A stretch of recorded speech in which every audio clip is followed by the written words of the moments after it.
Good morning po sa inyong lahat mga kaagapay. Ito na naman po si Dr. Eugene Tan para po pag-usapan muli yung mga pwede pang adjustments, no, ngayong mga panahon ng tag-init. No? Lagi ko pong dinidiscuss sa inyo yung regarding po sa heat stress management, pero lately po mukhang kulang pa po, no? Meron pa pong kayang gawing adjustments na para po ma-manage natin yung impact ng heat stress sa ating mga manok. So katulad po nito, papakita ko, ngayon medyo kumukulimlim, pero ipapakita ko sa inyo, maririnig nyo sa background yung tunog po ng manok. Today is 12:30 po actually 12:30 ng tanghali. Maririnig nyo yung halhal po ng ating mga manok na nandito. Ayan po yung mga manok natin. Talagang halhal po siya, hindi po yan pagputak na nangingitlog, kundi humahalhal po sa init ng panahon, sa sobrang tuyo po ng panahon. So pakinggan nyo lang muna, magpo-pause lang ako ng pagsasalita.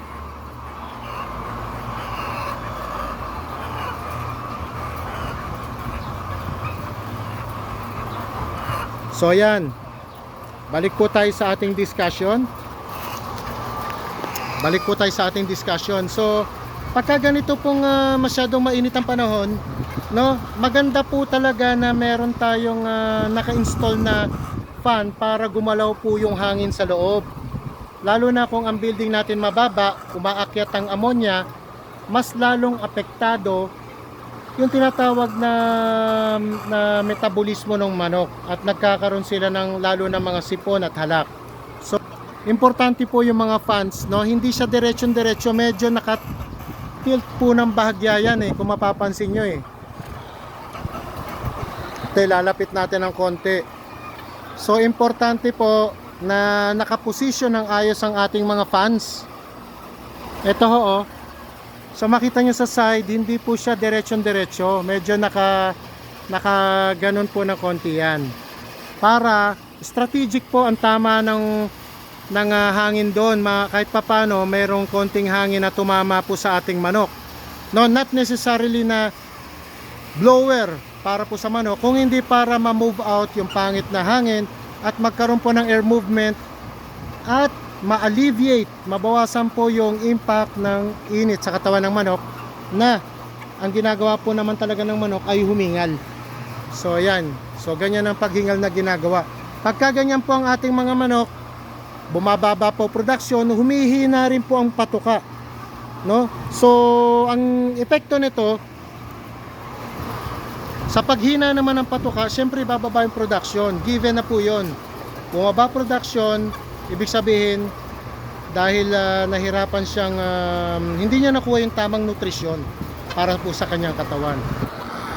So ano po ang dapat nating gawin, o yung po pwede pa nating gawin? Yung iba po nagme-midnight feeding pero ang inyong lingkod po ay hindi po talaga ako masyado sa practice ng midnight feeding. More on ibang estilo po ginagawa natin. So ang po pwede pong gawin ninyo mga kaagapay,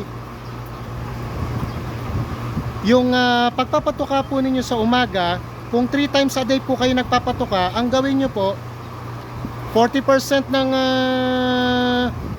normal feed intake nila, bigay nyo sa early in the morning. Sa laying po tayo 40%. So halimbawa 10 bag sa isang araw, para mas madaling computation. Yung 4 na bag 4 o'clock pagkabukas po ng ilaw natin. Tapos yung kasunod po 2 bag, yan po ay pandagdag na lang po, no, bandang 10:00 po. Pero pagka dinagdagan po natin, ang gagawin po natin, wag na po tayong gumamit siguro nung ating yung hopper na yon, wag na. Ang gawin na lang natin, ilipat-lipat na lang natin itong mga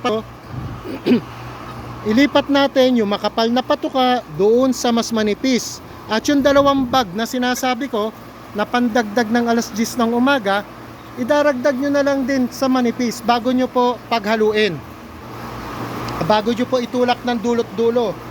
Tapos ito po ang pinaka-catch dito mga kaagapay, baka hindi nyo talaga napapractice to, pero ito po yung talagang pinag-isipan natin. Dahil biruin nyo, layer, inaabot talaga ng sa panahon ngayon nagkaka-heat stroke ako sa layer, which is hindi naman hindi siya common dahil matibay sa init ng layer kung tutuusin. Kaya ang ginawa po namin, ang pinaka-late po na feeding namin na na-practice ko po, 4:30 ng hapon. So sa 10 sako na sample na feeding natin, 4 sa umaga, 2 pandagdag sa alas 10, no? At sa hapon ay 4:30 yung 4 ulit na sako. And then mag-extend po tayo ng ilaw ng hanggang alas 9 sa ating lighting program. To that effect, so meron pa siyang around 4.5 hours para tukain yung tira. Kasi doon lang po siya kakain ng mas marami pa pag medyo humupa na yung kasagsagan ng init sa loob ng inyong manukan at makaramdam ng konting comfort. Hindi lang yon, dahil kukonti na yung patuka na ibinigay natin ng gitna, halos dagdag na lang, may chance po na pwede na siyang kumain ng in volume. Kasi alam naman ng manok yon, lalo na kung trained yung manok na kumain ng madami, kakainin niya po yung kanyang pangangailangan. Kung twice a day naman po kayo magpatuka, pwede nyo pong gawing 60-40. 60%, no? O 6 na sako sa umaga, tapos 4 na sako 4:30 ng hapon. Pagdating ng alas 10, babalansihin nyo po. Wag lang yung basta tulak ng pantulak natin, kundi ililipat-lipat nyo po yung inyong mga patuka doon sa may manipis. So ganun lang po ang pag-manage niyan. Then at 4 o'clock, papantayin nyo ulit doon, magtutulak na kayo bago nyo ilagay ng 4:30 yung last 4 bags. So parang 60%, 40% kung twice a day feeding. Kung 3 times a day feeding, 40, 20, 40%. Ganun po ang hati ng inyong mga patuka. So ito, pakita ko po ulit. Ayan, medyo nakatilt po yan mga kaagapay, oh. So hindi naman po pwedeng diretsyon-diretso yan na para i-move lang yung hangin. Kailangan po medyo pahagurin nyo naman ng konti sa ating mga manok dahil paano magiginhawaan yan. So ayun, bukod doon, ano ba yung mga po pwede pang supplements naman pagka ganitong sobrang init? Bukod po sa mga electrolytes, B-complex at liver tonic, meron tayong mga tinatawag na mga menthols. Huwag din naman masyado marami yung menthol kasi minsan humihina rin ang